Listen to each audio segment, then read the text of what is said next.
Welcome to the New Books Network. Hello, everyone, and welcome to another episode of the Princeton University Press Ideas Podcast, a joint production of Princeton University Press and the New Books Network. I'm Mark Clovis, and today I'm speaking with Richard L. Hasen, author of the book A Real Right to Vote: How a Constitutional Amendment Can Safeguard American Democracy. Rick, welcome to the New Books Network. It's great to be with you. Well, it's great to have you on our show. I was wondering if you could start us off by telling our listeners something about yourself. Well, I've been studying election law for about 30 years. And when I started, it was kind of a backwater. It used to be very cyclical. Now I feel like it's more than a full-time job. The election season never ends, and the concerns about our elections never end. So at one point, the New York Times' Adam Liptak called me America's #1 election law obsessive. So I guess I'll wear that proudly. It's the importance and the relevance of your area really comes out in this book with all the examples that you cite of it. What led you to write a book talking about a constitutional amendment, and perhaps more significantly, why now? Yeah, that's a great question. And it has to do with what I've seen over the last 30 years in teaching and writing about election law. So when I start teaching my class, and this is something I'm doing right now, we've just started classes over at UCLA. I start off with a series of cases in which the Supreme Court expanded the right to vote through a very generous reading of the Equal Protection Clause of the 14th Amendment. These cases establish something called strict scrutiny for people who are citizen, adult, resident, non-felons, can't discriminate against them, have to weigh their votes equally, a whole series of cases. And it struck me that for many years that this was a pretty good arrangement, even though the Constitution itself doesn't explicitly guarantee an affirmative right to vote. It's been interpreted to have lots of protections.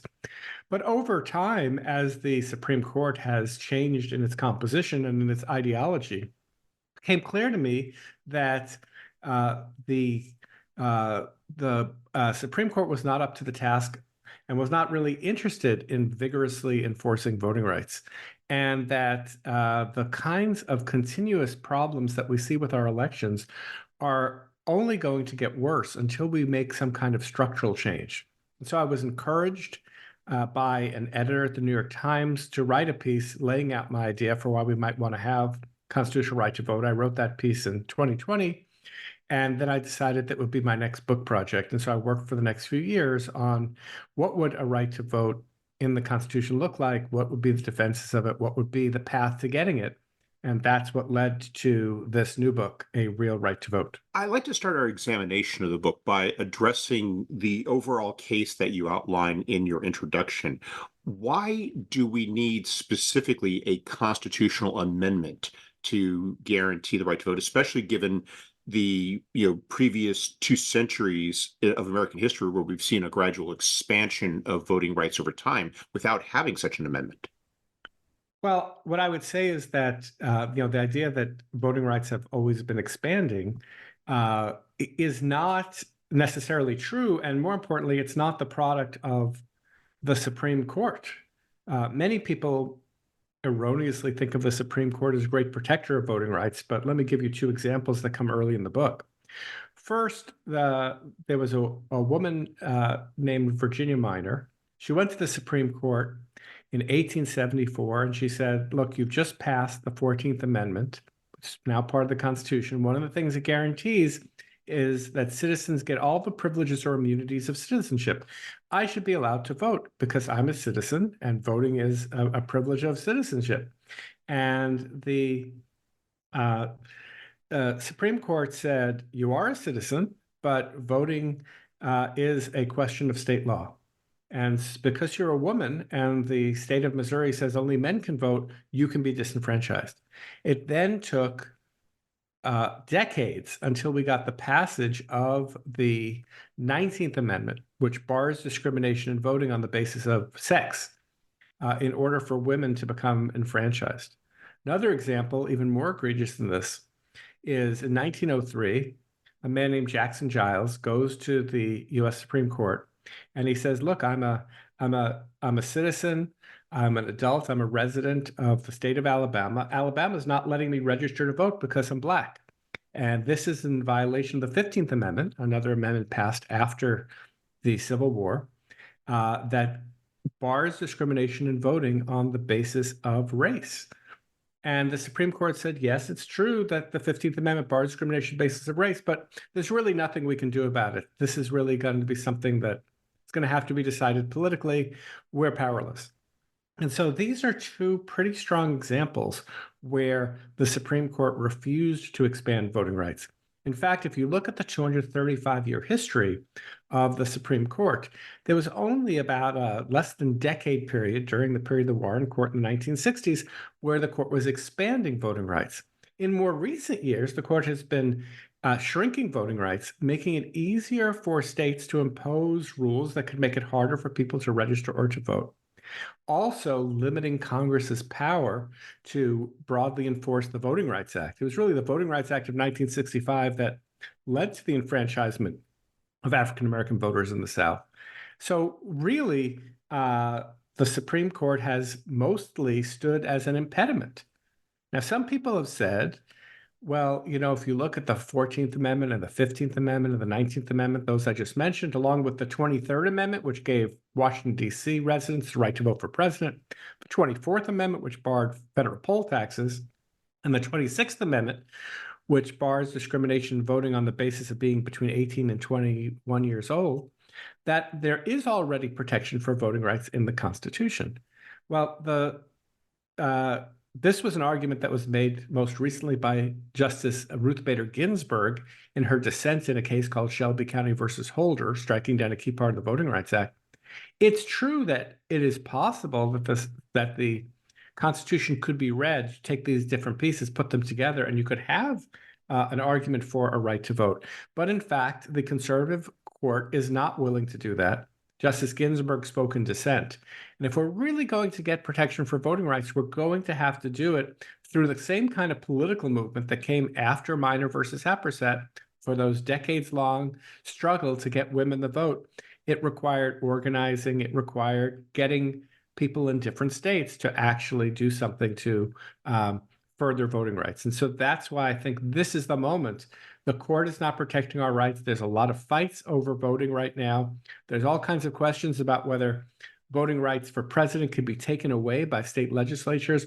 All of this creates the conditions where now is the time to start organizing around a constitutional right to vote. I have to say, reading it, that for me was one of the most dispiriting parts of your book, which was the long history that you detail in it of the courts repeatedly deciding against the right to vote. I mean, you talk about how there was that Warren era in the 1960s where you had a Supreme Court that was actively advancing it, but as you demonstrate, that was the exception rather than the rule, and that you have instead examples of through over a much longer span of time of restrictions of the rights of voting rights of felons, the voting rights of serving members of the military, and the voting rights of students. It's all of the above and more. I have another chapter that talks about the voting rights of Native Americans, where North Dakota had come in and had made it more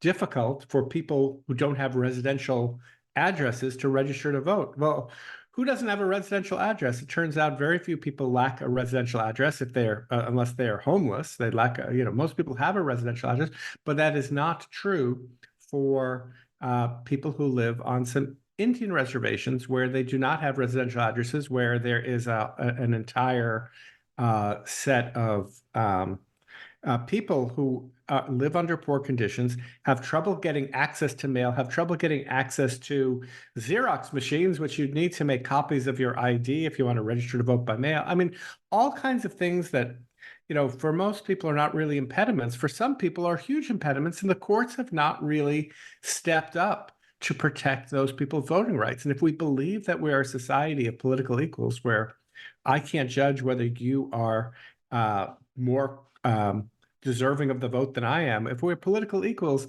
everyone who meets the basic criteria, citizen, adult, residents, and at least for some, the question of felon status, once you meet those criteria, it should be easy for you to vote, and the state should have a way to easily determine whether or not you're eligible to vote. I was thinking about another group you described in your book, which was the people who live in U.S. territories. You have when you start talking about how an amendment would establishing the right to vote would expand voting rights.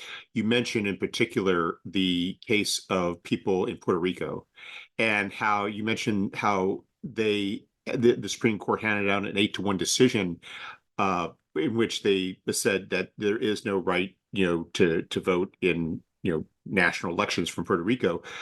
And the dissenting vote came from someone who had that, personal background. So does Sonia Sotomayor was a daughter of Puerto Rican parents, and she understood this on a practical level. And yet the other 8 justices, regardless of their, ideological assignments, were completely unaware of this. And it gets to that. I think that the gulf between the perspective that you sometimes see in these justices express in the cases you described and the reality on the ground. The reality on the ground is very easy when you see as generally, I think the people who are reading my book are going to be educated. They're not going to be very poor people. They're more likely to be white. The people who are out there, college educated, these are people who are most likely to not have impediments to voting. And so unless you kind of think about where there are these kinds of limitations on voting rights, it's very easy to ignore and to not recognize that even though voting is easy for most people, it's not easy for everyone. And given the decentralization of our elections and the fact that we're in a very polarized era right now, politically polarized, where those who control elections, most notably state legislatures, might see a political advantage to making it harder for some people to register or to vote. There's just too much of an incentive to be able to try to manipulate what the electorate looks like in the hopes of trying to affect outcomes. I mean, you mentioned this earlier. One of the early cases I talk about in the book, probably be surprising to a lot of listeners to this podcast. In the 1960s, if you were a member of the military who got stationed in Texas, you were disenfranchised. Texas didn't let military members vote. And one of the things Texas said in trying to defend its law at the Supreme Court was, if we allow military members to vote, what we're essentially going to do is let them change public policy because they're going to be able to elect people that they want. Now, I would call that a feature, not a bug of democracy. Of course, when you let people vote, they could affect the outcome. But the idea that was implicit in this was, it's kind of a real community, the people who've lived in this community longer. And then there are the people who come in as outsiders. Why should they get the franchise? And that kind of idea, I think, although it's not fashionable to talk about it these days, I think still animates fights over, for example, student voting, Native American voting, etc. It is sad to think that in this day and age, you have to write a book in which you have to make that case for the benefits of establishing and even expanding a right to vote, and you do so in several of the chapters. I was wondering if you could perhaps start us off examining that part of the book by talking about how an amendment simply establishing a constitutional right to vote would result in an expansion of voting rights for groups under American law who have that right limited or denied to them altogether currently. So today, because of different amendments to the Constitution, there are certain forms of discrimination that are not allowed. But there are other kinds of discrimination that remain okay. And so my amendment would not just deal with outright disenfranchisement, which is something that is pretty tough to do, except for some groups like, as we've talked about, felons or people who live in certain U.S. territories.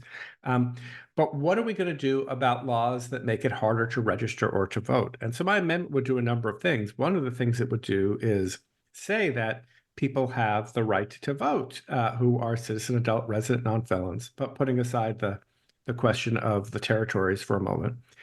Give them voting rights, including the right to vote for president. And you might think, we all have the right to vote for president. Well, back in 2000, in the case called Bush versus Gore, where the Supreme Court ended the disputed 2000 election between George W. Bush and Al Gore, the Supreme Court said, reaffirmed, under Article 2 of the Constitution, people don't have the right to vote for president. It's only because states have given them that right, but states could take it away. You could have a state legislature decide we're going to appoint electors going forward ourselves. And the Supreme Court said that that's just fine. So my amendment would prevent that. Wouldn't change the Electoral College.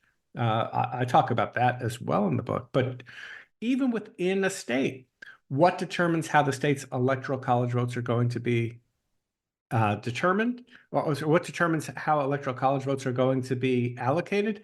It's going to be a vote of the people. And so this is a really important provision, especially because in the 2020 election, we saw attempts to try to subvert the outcome of the election by trying to make claims that state legislatures had certain power to take away the vote of the people, and even after they had voted. And so those attempts would clearly be wrong. So in addition to protecting the right to vote itself in all elections where once a state decides to hold an election, it's going to have to be done under principles of political equality. Then there's the question of what about these impediments like rules that make it hard for people to register or to vote? And my proposed amendment would deal with that by reversing what the Supreme Court has done in the past. In the past, the Supreme Court has put a thumb on the scale favoring states. It said states have to only come up with a plausible reason for why they're making voting harder, like they're trying to preserve voter confidence or prevent voter fraud. They don't really have to prove that these are problems. But voters or would-be voters have to show that the restrictions that the state has put in place are imposing significant burdens. And so I would flip that and say, the presumption should be that the thumb on the scale should be pro-voter. And it should be up to the state to show that it has a really good reason for putting a roadblock in front of people who would like to register or to vote. And the amendment would also instruct the Supreme Court to be deferential to voters and to be deferential to Congress when Congress passes voting rights laws like parts of the Voting Rights Act that are meant to enfranchise more voters. Now, what you're describing is something that is bound to be contentious, and what should such an amendment be ratified, you are going to have all sorts of challenges to it.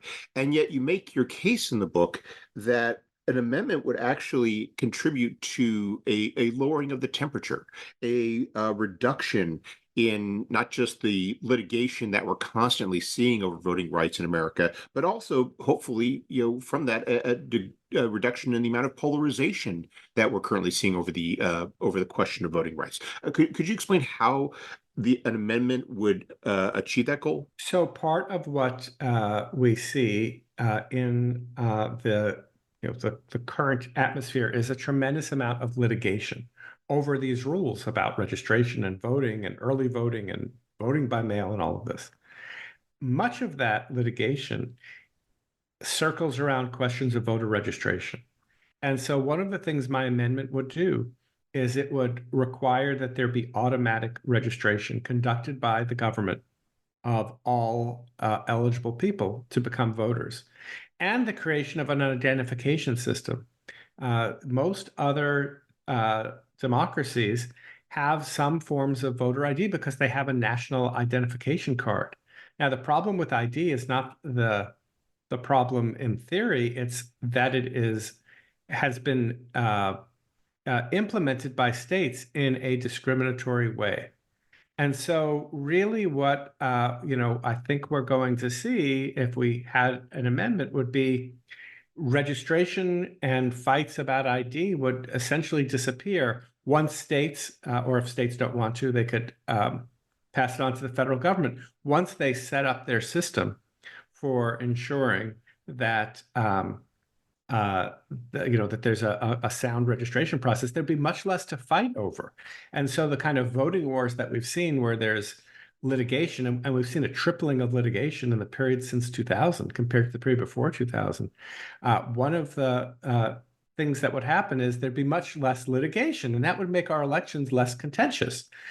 You couple that with a thumb on the scale favoring voters, and then we can fight about other things like who's a better candidate rather than trying to shape the electorate and who gets to easily cast their ballots and who does not.